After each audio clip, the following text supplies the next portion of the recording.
ማርኮንና ዲና አብርሃም ላይ ዘቱበት። ልዩና ዶክተር ርብቃም ነፃ ወጡ። አብርሃምም እውነቱን በማወቁ ክፉኛ በጣም አዝኗል። እኔ ምን ብሆን ነው ምን ባጠፋ ነው እንደነዚህ አይነት ክፉ ሰዎች ችዬ መኖሬ ሰው ማመኔ ነው ወይ ለዚህ ሁሉ የዳረገኝ ብሎ በራሱ ማዘንና መጸጸት መተከዝ ጀምሯል። ሳቤላም እናቷ በመሄዷ እጅግ በጣም አዝናለች። ዲና በለቅሶ ቤቱን ሞልተዋለች። ዲና ሳታስበው እቅዶቿ ብሎ ትን ብለው በመጥፋታቸው እጅግ በጣም አዝናለች። ማርኮንንም እባክህ ሁሉም ነገር አብቅቷል፣ አብርሃም እንደሆነ አራስ ነብር ሆኗልና ከዚህ ቤት ልውጣ፣ አንተ ከሄድክ እኔ ብቻዬን መቋቋም አልችልም፣ አብረን እንሄድ ብላ ልጆቿን አባት ማርኮንን ለምነው ነበር። ማርኮን ለጊዜው ነው እንጂ ከዚህ ቤት የምወጣው ተመልሼ እመለሳለሁ፣ ስለዚህ አታስቢ፣ አንቺ ደግሞ እዚሁ መሆን አለብሽ ብሏል። እንግዲህ ሳቤላን ልዩና ዶክተር ርብቃ በክብር መርቀው ማርኮንን ሸኝተውታል። ማርኮንም እመለስላችኋለሁ፣ አንድ በአንድ እፈጃችኋለሁ የሚል እይታ ተመልክቷቸው በአይኑ ገለማምጧቸው መሬት አስገብቷቸው ሄዷል። እነሱ ግን ፈገግ ብለው የድል ቀናችንን እናክብር ብለው ችርስ ሲሉ ዲና ደርሳለች። ዲና በወይን የምትራጨዋ ዲና እንግዲህ እሷ በእንባ እየተራጨች እነሱ ደግሞ በተራቸው ጽዋቸውን አስተው ቼርስ ለዲናችን ዲናን በቀጣይ ትከተላለች እያሉ የድል ቀናቸውን ሲያከብሩ እጅግ በጣም በስጭቷታል። ዲና እሷም አራስ ነብር ሆናለች። አብርሃም እገልሃለሁ ጠብቀኝ እያለች ነው። አብርሃም ግን ይህ ሁሉ የሚደርስበት በምን ጥፋቱ ነው? በሞቀ ቤቱ በተሟላ ሀብቱ ሚስቴ ናት አካሌ ናት የልጄን በሆዷ ይዛለች ብሎ ባስቀመጣት ተንከባክቦ ግን ደግሞ ዲና ሀብትና ንብረቱን በቁሙ ለመውረስ የተቻላትን እያደረገች ነው። ግን ይሳካላት ይሆን? ከዚህ በላይ ውርደት የለም። ሰላም ሰላም፣ ውድና የተወደዳችሁ ውድ ቤተሰቦች እንደምን አላችሁ? በያላችሁበት የዓለም ዳርቻ ሰላማችሁ በዘት ተረፍ ይበል እያልን በአዲስ መተናል። በቅንነት ላይክ፣ ሸር፣ ሰብስክራይብ አድርጉን። እንግዲህ ሳቤላ ተከታታይ ድራማ እስከ ዛሬ ድረስ ልዩ ሚስጥሩን እውነቱን ደብቃ ብታኖረው እውነትና ጭስ መውጫ ያጣም እንደተባለው እውነቱ ጊዜውን ጠብቆ ሊወጣ ጫፍ ደርሷል። ይሄም ምንድነው? እስከ ዛሬ ድረስ ሌባ የተባለው ሙልጭና ልዩ ሌባ እንዳልሆኑ ይህ ሁሉ ይደረግ የነበረው የልዩ ቤተሰቦች ታግተው ሲያስፈራሯት ስለነበረ እንደሆነ አብርሃም እንግዲህ ለነ ማርኮን እውነቱን አውጥቶ ዘርግፎታል። እኮ አጠፋሁኝ ወይ? ካጠፋሁ መልሱኝ፣ ይሄ ነገር አልተከሰተም ወይ የሚል ጥያቄ ጠይቆ ነበር። ግን ደግሞ ማናቸውም አይ ተሳስተሃል፣ እኛ ይሄንን አላደረግንም ብለው በድፍረት መመለስ አልቻሉም። ምክንያቱም ስራቸውን ያውቁታል። ልዩን አብርሃም ራሱን ከሚያምነው ልጁን ከሚያምነው ማንንም ሰው ከሚያምነው በላይ ያምናታል። እሷም ደግሞ በአብርሃም ዙሪያ ምንም አትደራደርም። ለአብርሃም ከመጣ ማንንም ቢሆን አሳልፋ ለመስጠት ወደ ኋላ አትልም። ይባስ ብላ እናቴም ሆኖ እህቴም ቢሆን ማንም ምንም ይሁን እንጂ አብርሃምንማ ሲጎዱት ቆም ያላይም ብላ ቆርጣ ተነስታ ነበር። ዶክተር ርብቃ ጋር በተደጋጋሚ ለድብድብም ደርሳ ነበር። ግን ደግሞ ዶክተር ርብቃ ይህን ሁሉ ችላ አሳልፋ ልዩ ለአብርሃም ያላትን ውዴታና አክብሮት ተመልክታ እሷም ደግሞ የአብርሃም መልካምነት ስለገዛት ወደዛ ቤት ተገዳ የመጣችበትን ነገር ረስታ ነፍሷን አስይዛ አብርሃምን እያገዘችና እየተንከባከበች እዚህ አድርሰዋለች። በስተመጨረሻም ሽባ የሚያደርግ መድኃኒት ሳይቀር መጥቶላት ነበር። ከዚህ በፊት ቀን በቀን እንዲሞት አድርጊ ተብላ ነበር። ግን ደግሞ ዶክተር ርብቃ ቀን በቀን እንዲድንና አይኑ እንዲገለጽ በነገሮች ላይ እንዲጠራጠር ለምን ብሎ እንዲጠይቅ እድል ሰጥተዋለች። እናም እንግዲህ አብርሃም በመረጃ የሚያሳዩትን ነገሮች ሁሉ እያመነ ዲናን አምኖ በልዩ ላይ ትንሽ ቅሬታ ኖሮበት ነበር። ይህ ሁሉ ነገር ሲፈጠር ገንዘብ ሲያስፈልገሽ በስርቆት በእጅሽ ከመጠቀም ይልቅ እኔ አባትሽ አይደለሁም ወይ? እንደ አባት አይደለሁም ወይ? ለምን አልተጠየኩም? እንዴት ከኔ ሚስጥርሽን ደብቀሽ ይሄንን ባህሪ ትላበሻለሽ ብሎ ጠይቆ ነበር። ግን ደግሞ አብርሃም ይሄ ሁሉ እየሆነ ሳለ አንድም ቀን ልዩ ሌባ ናት ብሎ አምኖ መቀበል እያቃተው ነበር። እንደውም እውነታው ይሄ እንዳልሆነና ልዩ የሆነ የደበቀችው ሚስጥር ከባድ ሚስጥር እንዳለ እየተጠራጠረ ነበር የቆየው። ይህንንም ደግሞ ዶክተር ርብቃም ለምን ብሎ እንዲጠይቅና ፈጥኖት እንዲያስበው የእውነት ልዩ ይሄን ታረጋለች ወይ ብሎ በራሱ አስቦ እንዲወስን እያገዘችው ነበር። እሱም በጭራሽ ይሄን ማመን አልችልም፣ ልዩ ይሄን ልታረግ አልችልም ባለ ጊዜ እሱን ነው ማመን ያለብህ። ልብህ የሚልህን ትክክለኛውን ነገር መን አይን ያየውን ሳይሆን ውስጥህ የሚልህን ውስጥህ ሊዋሽህ ስለማይችል እያለች እነዛ ረጃጅም ጊዜያቶች ሁሉ እንዲያልፉ ያደረገችው ዶክተር ርብቃ ነበረች። ግን ደግሞ የነ ማርኮን ግፍና በደል እየጨመረ እንጂ ምንም እየቀነሰ አልመጣም። ግን ደግሞ እነ ማርኮን እንግዲህ ትንሽ አሻሻሉ የሚባለው ነገር ምንድን ነው? እንደ ድሮ ከማሰቃየትና ከማንገላታት ይልቅ እዛ ቤት ለመቆየት ሲሉ ሳቤላን መንከባከብ ጀምረዋል። ሳቤላ ግን አሁን በእድሜ ልኳ ስትመኘው የነበረውን ነገር ስላገኘች ከትክክለኛ እናቷ ውጭ ማንም እናቷ እንዲሆንና እንዲንከባከባት በእርግጥም አትፈቅድም። ግን ቢሆንም ደግሞ ዲና ከበፊቱ የተሻለ ከበፊቱ ተሽላ እንግዲህ ሳቤላን አንዳንድ ጊዜ ብጮህባትም ግን ደግሞ መደብደቡና ማመነጫጨቁ ቀርቶላታል። በተደጋጋሚ መርዝ መስጠቱም ጭምር። ይህም የሆነው ምንድነው? የሆነ ጊዜ አብርሃም አባሯቸው ስለነበረ ወደዛ ቤት የተመለሰችው በሳቤላ በኩል ስለሆነ ሳቤላን እንደ መጠቀሚያ እየተጠቀመች ነው።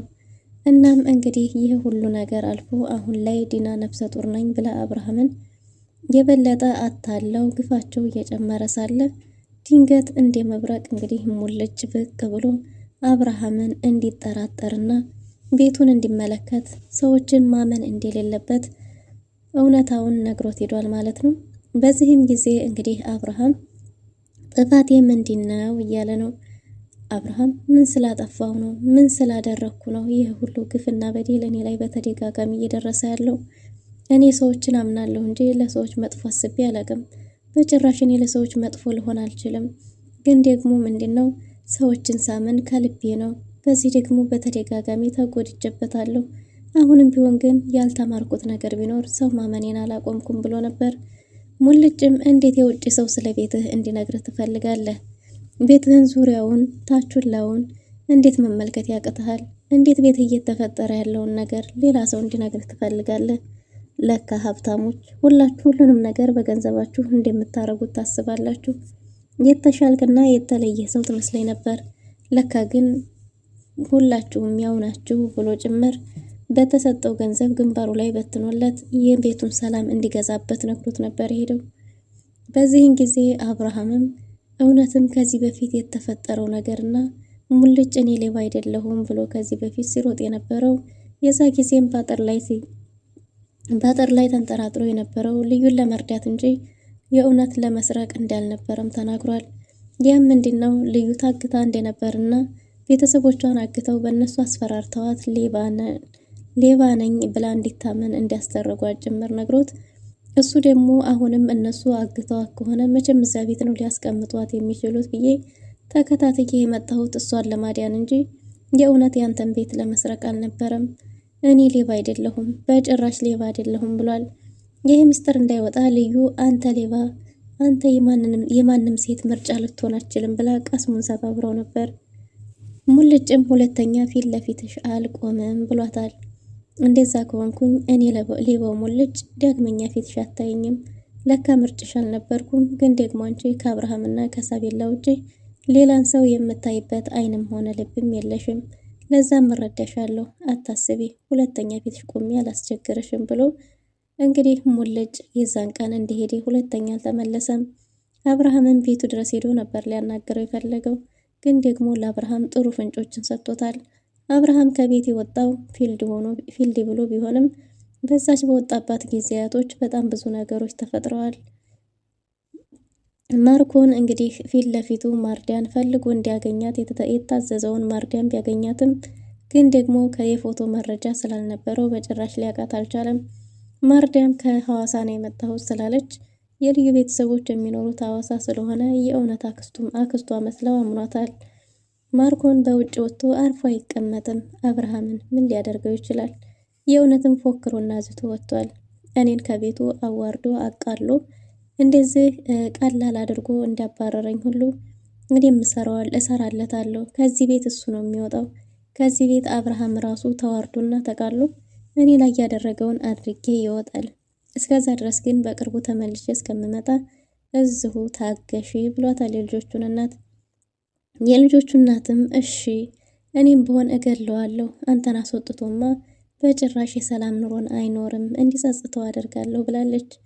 ይቅርታም እንዲጠይቀው ትዕዛዝ ሰጥታ ነበር። ግን ደግሞ አብርሃም የማታውቀው ሰው ሆኗል። እውነትም አንተዋወቅም ማለት ነዋ። መውደድና ማፍቀር አንገቴን ቢያስደፋኝ የልጅ እናት ነሽ ብዬ አንቺን ብታገስሽ ጭራሽ ሀሳቤን እንዲቀይርና አጭበርባሪ ወንድምሽን ወደ ቤቴ እንዲመልሰው እንዲለምነው ትፈልጊያለሽ?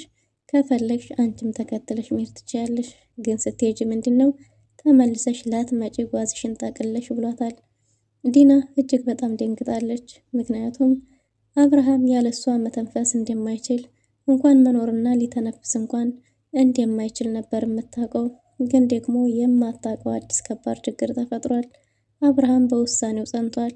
ያ ማለት እንግዲህ ከዚህ ቤት አንዴ ከተባረረች ወደዛ ቤት ልትመለስበት የምችለው ምንም እድል የላትም። አንደኛ እርግዝና ሆዴ ሲገፋ እንዳትል ውሸት ነው። ይህ በታወቀ ጊዜ ደግሞ ምን ሊፈጠር ይችላል? አብርሃም ልቡን አሞት ልቡን ደግፎ ነበር። ግን ደግሞ በዚህን ጊዜ ልታጽናናው ወይም አመመህ እንዴ አባቴ ብላ ልታረጋጋ እየሞከረች ነበር። አብርሃም ይህ ሁሉ እየሆንክ ያለሁት በአንቺ ስለሆነ እንድትነኪኝ አልፈቅድም። እዚህ ቤት እንድትኖሪ የምፈቅድልሽም የልጅ እናት ሆነሽ የኔን ልጅ በወዲሽ ተሸክመሽ የትም እንዳትሄጂ ስለማስብ እንጂ አልበለዛ እኔ አንቺን እንዲህ ድሮ አንቺንም ቢሆን ላምንሽ አልችልም። ሁለታችሁም ወደዚህ ቤት የመጣችሁበት የሆነ ተልኮማ አላችሁ ብሏቸዋል። የምን ተልኮ ነው የሚል ጥያቄ አንስታ ነበር። አላቅላችሁም፣ እሱንም ቢሆን አጣርቼ የምደርስበት ይሆናል። ግን ደግሞ እስከዛ ድረስ አንቺ እዚህ ቤት መቆየት ትችላለሽ። ልዩ ግን ከዚህ ቤት መውጣት አችልም። ልዩ ቤተሰቤ ናት፣ ከራሴ በላይ የማምናት ልዩ ከቤቷ ምንም ልሰርቅ አችልም። ይሄ ደግሞ ቤቷ ነው ብሎ እንግዲህ በሙሉ ልብ ተናግሯል ማለት ነው። በሌላ በኩል እንግዲህ ልዩና ዶክተር ርብቃ አንድ ሆነዋል። ዶክተር ርብቃ እኔና አንቺ አንድ ሆነን እናሸንፋለን፣ አብርሃምን ነፃ እናወጣዋለን። መጥፎ ሰዎች ሲቃለሉና ሲዋረዱ እንደማየት ምን የሚያስደስት ነገር አለ? ዲናን አሁን ልናስተምራት ይገባል። ይህን ብር አንቺን ለማዋረድና ለማቃለል ፖርሳሽ ውስጥ እንዳያረገችው ሁሉ እሷንም ማስተማር አለብን የሚል አይዲያ አምጥታለች። እንዴት አድርገን ብላለች ልዩ። ግን ደግሞ ዶክተር ርብቃ የሆነ ያሰበችው ነገር ያለ ይመስላል። እንዴ ዛሬ ተደስተን አናቅም እያሉ ነው። በዛ ላይ ቤቱ ቀለለ። ይህን ቀንማ በዲላችንን ማክበር አለብን ብለዋል። እንግዲህ ቴራዝ ላይ ድሮ ዲናና ማርኮን ቁጭ ብለው ውስኪ የሚራጩበትን ቦታ ዛሬ ተራው እንግዲህ የዶክተር ርብቃና የልዩ ሆኗል። ጁሳቸውን ይዘው የድል ቀናቸውን እያከበሩ ነው። አብርሃም ማርኮንን ቴራዝ ላይ ቁጭ ቆሞ እየተመለከተው ነው። ማርኮን ሻንጣውን ተሸክሞ ኪል ኪል እያለ ሲወጣ አብርሃምም ቆሞ እየተመለከተው ነበር። ማርኮንም እንዲህ አዋርደህ ከቤትህ እንዳስወጣኸኝማ አትቀርም፣ እመለስልሃለሁ እያለ የሚዝት ይመስላል ሁኔታው። እናም እንግዲህ በአይኑ እየገላመጠውና እየገረፈው ከቤት ወጥቶ ሄዷል። አብርሃም ቢሆን ያን ያህል በውሳኔው አልተጸጸተም። እንዲሁም ለውሳኔ እንዳረፈደ ገብቶታል። እኔ ያገባሁት ሚስቴን እንጂ ወንድሟን ነው እንዴ እያለ ነው። ግን ደግሞ ዲናና ማርኮን እህትና ወንድም ሳይሆኑ ባልና ሚስት እንዲሆኑ ያወቀለት ምን ሊፈጠር ነው? አብርሃም እንግዲህ ማርኮንም በዚህ መልኩ ሸኝቶታል።